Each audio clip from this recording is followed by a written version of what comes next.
Hi, and welcome back to another edition of CCMA Kids. I don't know about you, but it looks like this fall I'm going to be home a lot more than I'm used to. And one of the things I'll be doing to fill that time is working in a lot of sketchbooks. Now, we all know sketchbooks are great tools for learning how to draw, but they're also a great resource for journaling, for working out ideas, and also just a nice place to have a calm, meditative moment while you draw and take a break from the rest of your day. So we're going to go over some simple ways where you can make some basic sketchbooks at home, and then I'll give you a prompt for you to start drawing in your sketchbook. So let's go ahead and get started, okay? Okay, for today we're going to need some 8.5 by 11 printer paper. It can be recycled paper or new. If you do have some stronger construction paper, like here's a thicker drawing paper, you can grab that. Not necessary, but if you have some, we can use it. And then we'll also need a stapler, and then our trusty marker and pencil. First thing we're going to do is talk a little bit about sketchbooks. So here is a sketchbook I've made. As you can see, I've made it out of a thicker drawing paper on the cover, and I painted it on there, and inside we have some drawings. Here we have what was a sketch on a notepad that I cut out and then glued in on top of this background I made. So now this guy's kind of biking at night. And then also it's a good place to work out ideas. So here you have some ideas I'd worked out for previous CCMA Kids videos on the left here for the drawing faces videos. And on the right is something that we'll work on later. Okay, so the first thing to do to get started is if you start just with that 8.5 by 11 printer paper, you want to take 3 to 5 sheets, line them up, and then bend it over so the top corners line up. Okay, just so they kind of line up, and then you can pinch the top of the seam and then lay it down, line up the bottoms. As you hold it in place, just kind of rub that crease. I use the back of my thumb, you can use the edge of a pencil. So here we have the basic structure of our sketchbook. You can see how it works, but we need it to stay together. So that's where the stapler comes in. So I have this longer stapler. It can be a normal desktop stapler. Doesn't matter as long as it can reach the binding, the center of your sketchbook. So you slide the paper under. So the seam is right underneath the opening on the stapler. We're going to put some staples right in there. So we'll go ahead and press down here and then slide it up. So a little farther down the seam. Press again. Okay. Just tighten that up. Now we have a real basic sketchbook. This is a great way to make multiple sketchbooks or zines. All you need is just some basic paper and a stapler. And now you can use this to draw self-portraits, to journal, make small comic books. You could even draw or collect leaves in one of these. Now if you want to make something a little more substantial, if you take a piece of construction paper, again starting with the basic 8.5 by 11 paper folded, you take a piece of construction paper or thicker drawing paper, or it can even be like a magazine cover, just something that's a little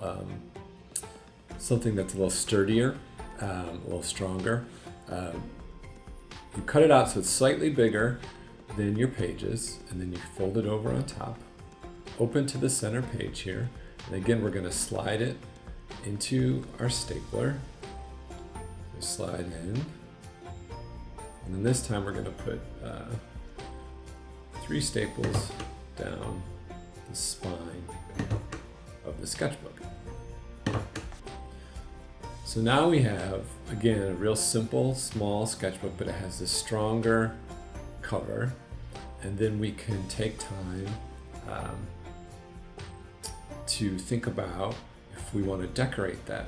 So like I did on this piece I showed you earlier where I painted this cover, we could do something special on the cover here. So I'm just going to take a marker and go ahead and start to decorate the cover of this sketchbook.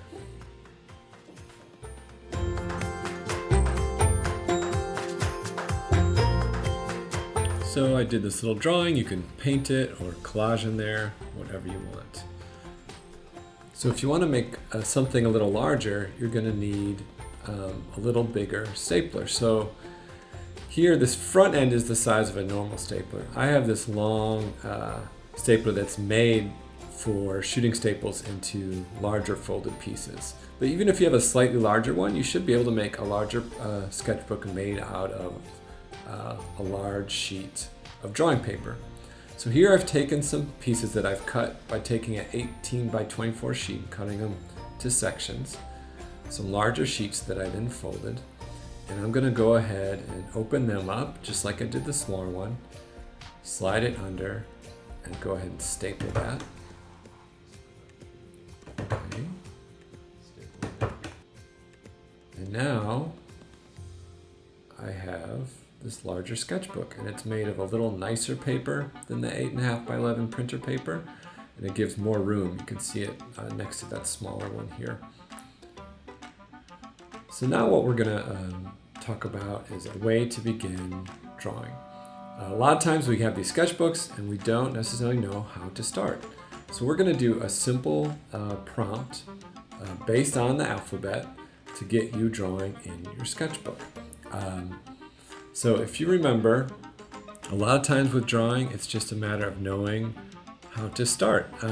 Often we have this block of not knowing where to start. So if you remember this sketchbook I showed you earlier that I made, on this page we see I have the full alphabet. And what we're going to do is exactly what we have here. We're going to draw out the whole alphabet and then transform each letter into a little drawing. We're going to do that both as the full alphabet and then examples of a full letter for each page. So I'm going to show you how to get started with that now.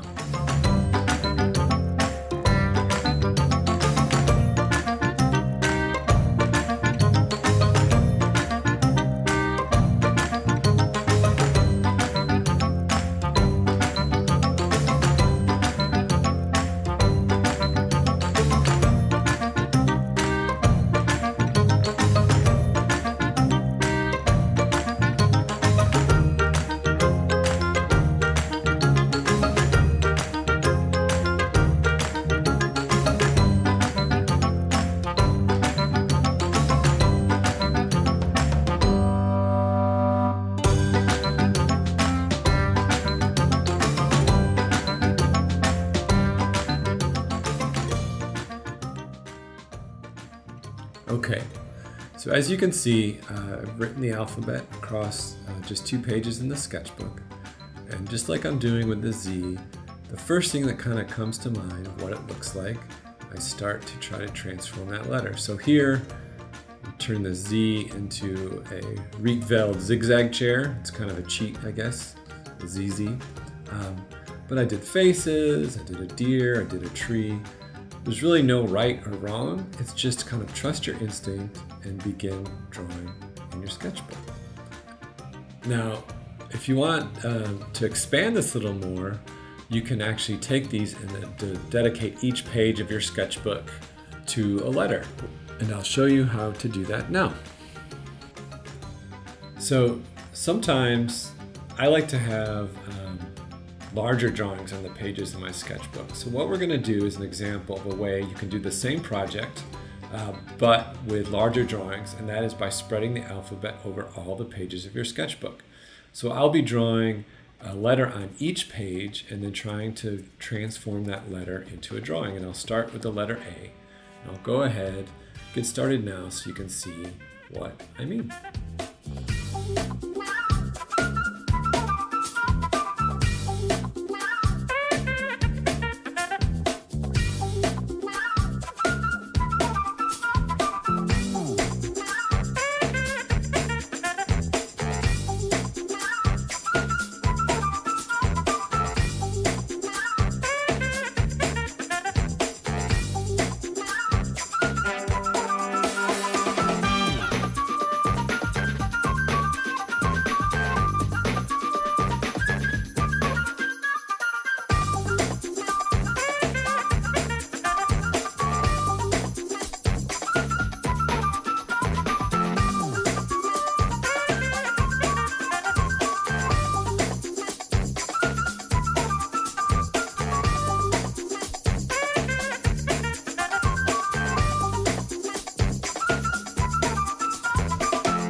So it's an example of letters A through C of how you can do a large scale to really fill a whole sketchbook. And now remember, the idea is just to have fun. So if we look back at this sketch, you see they're not perfect drawings, they're not amazing, it's just about getting drawing. Well, thank you for working with me today. I hope you enjoyed this simple lesson on how to make a sketchbook. Please share your sketchbooks with me. They can be emailed to info@theccma.org, or you can find us on Instagram and Facebook at Cleve Carney Museum of Art. Thank you again, and we'll see you soon. Bye.